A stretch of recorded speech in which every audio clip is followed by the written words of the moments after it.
Hello boys, आज हम पढ़ेंगे रहीम के दोहे।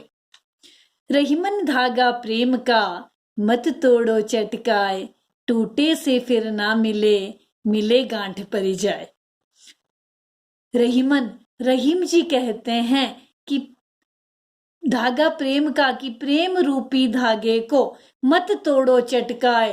चटकाए कहते हैं चटका कर या जोर से खींच कर।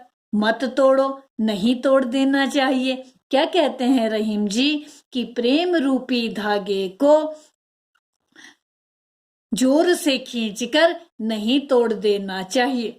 टूटे से फिर ना मिले, क्योंकि अगर यह टूट जाते हैं, प्रेम संबंधों की बात भी की गई है कि फिर ना मिले, फिर ये नहीं मिल पाते, मिले गांठ परी जाए। और कोशिश करने पर अगर जोड़ भी दिया जाए तो उसमें गांठ पड़ जाती है। क्या कह रहे हैं रहीम जी कि आपसी प्रेम संबंधों के बारे में बता रहे हैं कि यदि प्रेम संबंध टूट जाएं तो उन्हें जोड़ना मुश्किल होता है, और यदि उन्हें जोड़ने का प्रयास भी किया जाए, कोशिश भी की जाए, तो पहले वाली मधुरता नहीं रहती।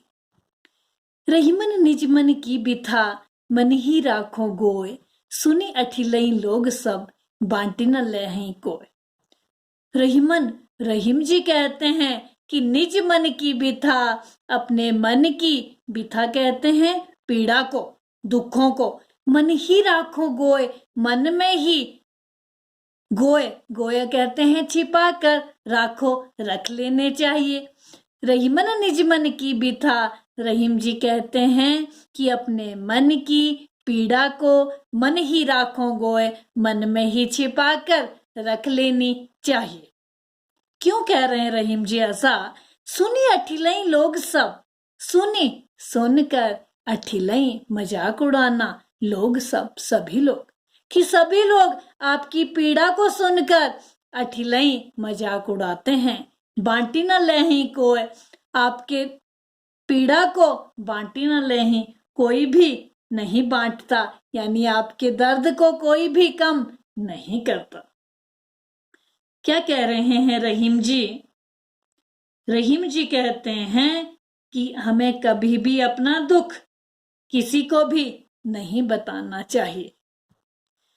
एक ही साथे सब सधई, सब साधे सब जाए, रहीमन मूलहि सींची बो, फूलई फलई अघाय।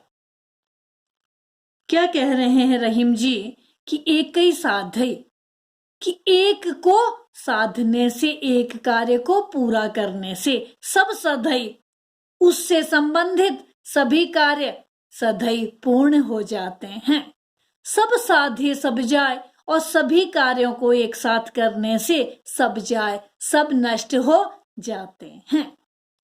क्या कहा रहीम जी ने कि एक कार्य को अच्छी तरह से करने से उससे संबंधित सभी कार्य पूर्ण हो जाते हैं। सब साधे सब जाए, और सभी कार्यों को एक साथ करने से सब जाए, सब नष्ट हो जाते हैं।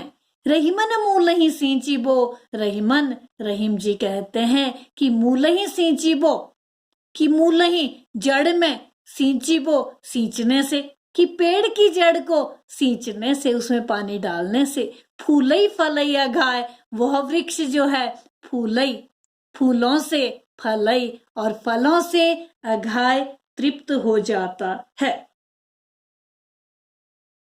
क्या कहा रहीम जी ने कि जब पेड़ की जड़ में हम पानी डालते हैं, उसकी सिंचाई करते हैं, तो वह वृक्ष फूलों और फलों से भर जाता है। इसलिए जब हम किसी कार्य को करें तो उस कार्य को करने के साथ चारों ओर हमें नहीं दौड़ना चाहिए। सभी कार्यों को एक साथ नहीं करना चाहिए, एक ही कार्य को पूरा कर लेना चाहिए।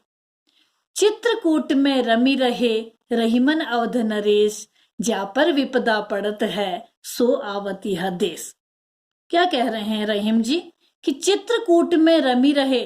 चित्रकूट, ध्यान दें बॉयज कि चित्रकूट में कौन रहे थे?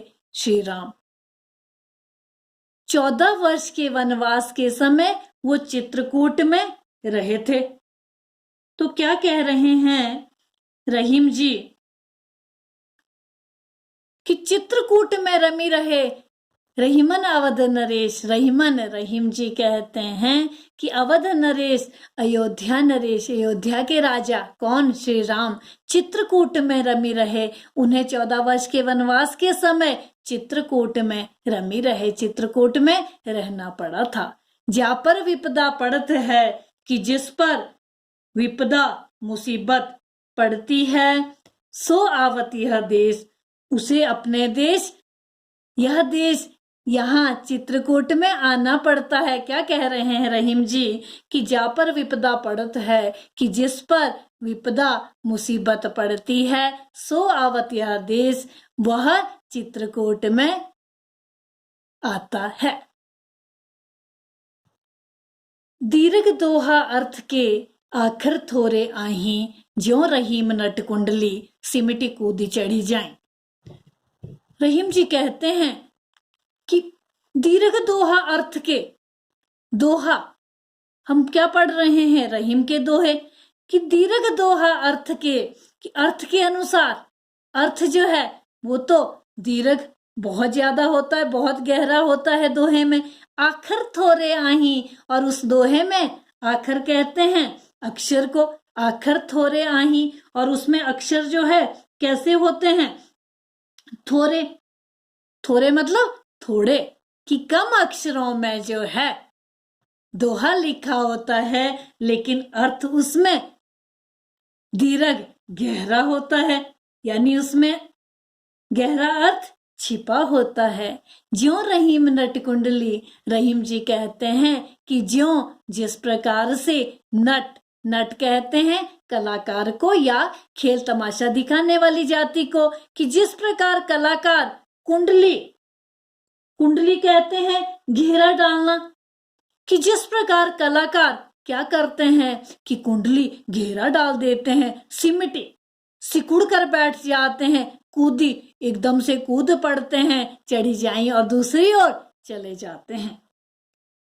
तो क्या कहा इसमें रहीम जी ने कि इसी प्रकार कुशल जो रचनाकार है, जिस जैसे दोहे लिखे हैं रहीम जी ने, थोड़े शब्दों में भी बहुत गहरी व बड़ी बात कह जाते हैं। Thank you boys.